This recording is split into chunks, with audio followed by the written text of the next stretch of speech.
એક મહત્વના સમાચાર મળી રહ્યા છે તેના ઉપર નજર કરીએ તો હાલમાં મળતા સમાચાર પ્રમાણે સુરેન્દ્રનગરમાં લાંબા વિરામ બાદ ફરી એકવાર મેઘરાજાએ પધરામણી કરી છે અને સુરેન્દ્રનગરમાં સાર્વત્રિક અત્યારે વરસાદ જોવા મળી રહ્યો છે। લખતર દસાડા ચોટીલામાં ધોધમાર વરસાદ થઈ રહ્યો છે તો ફરી એકવાર ગરમીમાંથી થોડી રાહત મળી છે। વરસાદ થતા નીચાણવાળા વિસ્તારોમાં પાણી ભરાવાની સમસ્યા પણ જો કે ઊભી થઈ રહી છે।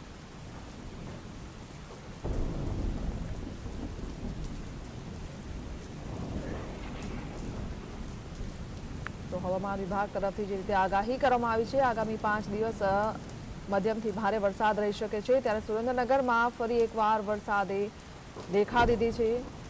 સંવાદદાતા ફઝલ આપણી સાથે જોડાયા છે। ફઝલ, વરસાદને લઈને કેવો માહોલ છે ત્યાં? વાત કરવામાં આવે તો સુરેન્દ્રનગર જિલ્લામાં લાંબા સમય બાદ હવે વરસાદનું આગમન થયું છે ત્યારે સુરેન્દ્રનગરના 3 તાલુકાઓમાં વરસાદ નોંધાયો છે। સુરેન્દ્રનગર જિલ્લાના લખતર તાલુકામાં 1 ઇંચ જેટલો વરસાદ નોંધાયો છે તો દસાડા ચોટીલામાં પણ વરસાદ નોંધાયો છે।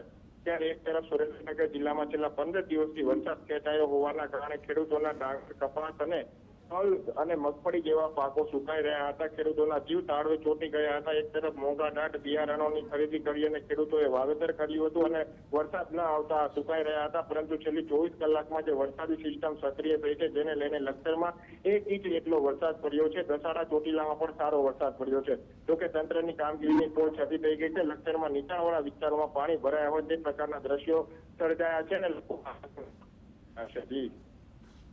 જી આભાર।